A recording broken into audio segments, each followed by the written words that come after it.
What's up, YouTube? It's your boy Roberto from Team Blues Clues, and I got here Joseph Staskey from Team G Sports, who just got top 64 at YCS Charlotte, and he's about to go into his deck profile and let you guys know what he played. I played Prank Kid Adventure Destiny Hero, the deck that took the event, but I played 60 card version. It was the right meta call for the event, honestly. Consistent, can play every game, and I had no real problems with it. All right, so let's get into the deck. Yep. So, after Austin Britting or DB Grinder won PPG in, I believe, Kentucky, I kind of agreed with his ratios on all the Prank Kids monsters. You know, only 2 of him. He's not the greatest one to open.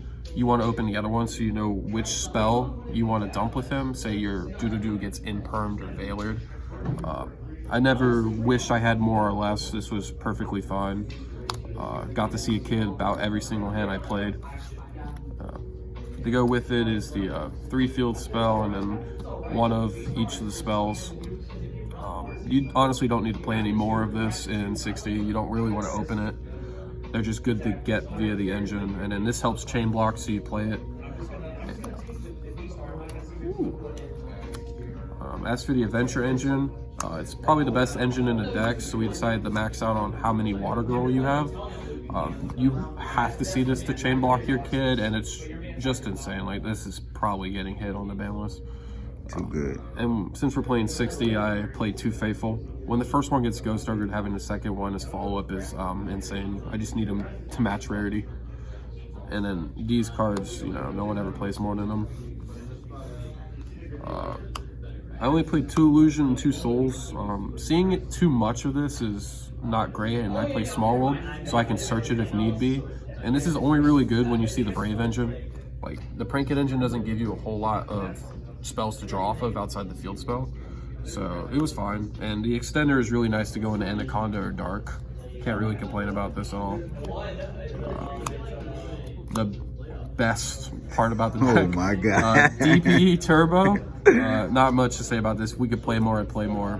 Best bricks to play. Playing 60 so I don't have to draw the bricks.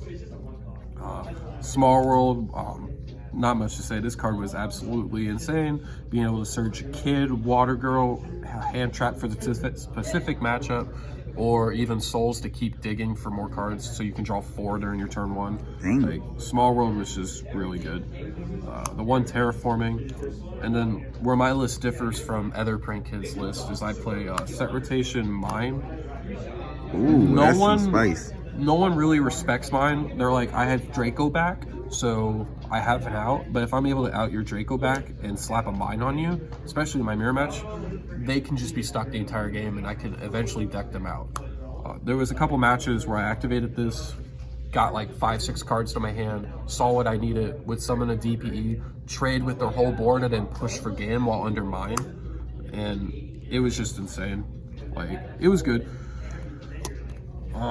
As for the rest of the go in second cards, 3 Ash, 3 Ogre, 3 Veiler, 3 Nib, Droll, and a Droplet.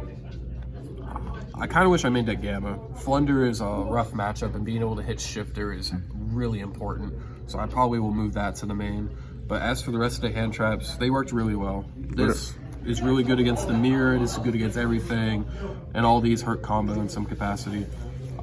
Not much. You're one of the few people actually seen main deck Droll, which I think is a pretty good meta call. Yeah, it's just not good versus like Eldritch and back row, but against Flunder, if they don't shifter you, it's insane. Against your mirror, it's pretty good. Against Beast, it's pretty good because they'll start with Aqua Girl and then you kill the right Surge, the Soul Surge, the Rocks Rose Surge. You're probably still getting Anaconda though, but that's every deck. And then the last card for Spice was Archfiend Eccentric. So with Small World, you can get to this, and say your opponent was also on Mystic Mine, it's your searchable out to it, and it has a dual purpose with Dropsies. This has no bridge to Water Enchantress with all the other monsters you play outside of Eccentric, because these match at 1,000 defense and nothing else, and then these are 3s. So in the matchups where I didn't need the Pop a Spell Trap, say it's mainly combo heavy, I would just use it to get to a Water Enchantress, so these weren't dead with Small World. Say you open like this and like 2 of this. You might have just put people on to something. Yeah, I mean, Austin Britting / DB Grinder was citing one of it, but I decided to main deck it in case people were trying to mind scum. Shout out to DB Grinder. Yeah. And then as for the extra deck, the one Meow, because we're forced to. I personally like 3 Doodle. You can play with 2, but say your opponent hand traps you 2 to 3 times turn 1 and they stop you because your initial combo goes through 2, and then the recycle spell pranks get stopped. The 3rd one gets you back into the game, allows you to pick up pranks so you can play with the engine more. 1 Bow Wow, you don't need more. It's just good to end on so you can set up the right Geki. Geki, Washer. Rocket Ride doesn't come up for me, at least, with 1 fusion spell. Like, I'm never making it turn 1, and it's usually never in hand to dodge my opponent's interruptions. So it just was never coming up, so I only played the ones that interact with my opponent's turn, and I never wish I had more or less. Best card in the extra deck. When your Prank Kid's engine gets stopped, your Brave engine gets stopped, you just fall on DP with hand traps, and that can just win you games alone because this card is a house that just trades with everything. Most aggravating card in the game right now. And to support this, we played 2 Verte and 2 Link Spider. When you get nibbed, you can make a Prank Kid token or activate right, say you haven't done it, and double Link Spider gets you to Verte. When the first Verte gets negated or nibbed, you make the second one. You just try to get to Enforcer. How often did it come up that you had to go into a second one? 3 or 4 times. Okay. Throughout the entire event. A lot of people like nibbing you when you make Verte, or they'll just negate it, run it over next turn. Because we play Souls, Dark card is a house because everyone else is also on Enforcer, so being able to steal theirs is important. I stole one guy's Celestial to attack and pop a spell and then make my own Verte. I stole one person's Souls so I could draw 2 cards. I know that felt good. And then this searches Souls when it dies, so that's really good. Yeah. And then the last 2 is just Unicorn Access Code. Kill cards, just removal and go for game. Nothing really to say there. As for my side, there's probably a couple things I'll change, but things I probably won't change is 3 Bell. I might end up main decking this. This card was really good. I did play a decent amount of the mirrors, so it came up a lot. 3 Token Collector, also for the mirrors, Sword Soul, Base, Brave Tenny. This card just goes in every single turn to out things. And because of the double Anaconda, you summon it, and then you just link an Anaconda with a normal summon, and then your entire Brave engine's online. I wanted to respect back row and Flunder a little bit, so I played 3 Twin. Honestly, I probably should have played more back row removal or another way to deal with Flunder because that matchup is absolutely horrible for this deck. It's a pain in the butt. And then for going first cards, Talents and Crossout. Talents was alright. I resolved it once or twice to draw cards. And the one time I decided to look at my opponent's hand, he just had 4 starters after the 1 hand trap, and I was like, oh. No point for this. I guess I'm not stopping you.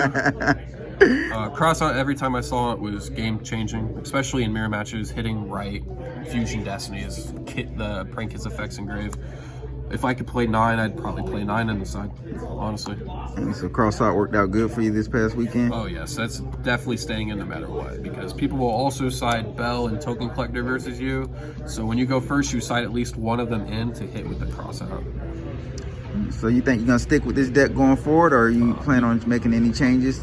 Unless there's a ban list that kills it or puts Doodoo or Meow the 1 or 0, yeah, I plan on sticking with it. That's consistent, it gets to play every game, it doesn't brick, and I get to play a bunch of going second cards, which you need in the format. Because if someone's board goes off, you're most likely losing. Right. You got any shout outs you want to give, Joseph? Yeah, I want to give a shout outs to my team, my sponsor, G Sports Entertainment, to Elmo Gonzalez for sponsoring me for this event. This was my first sponsored event since COVID is now weeding out. And shout outs to my teammates Jeremy Mitchell, Sebastian Sanchez, and Giovanni. They're all great guys, and I love hanging out with them. They have such a positive energy and feels. It's great to be a part of the team. That's great to hear, man. Joseph Staskey here with Top 64 at YCS Charlotte, Prank Kids Adventure, guys. And hopefully we see a lot more from him in the future, and we will see him at future YCSs. Hopefully he brings one to Jacksonville for us, y'all. Thank you, and we will see y'all the next video.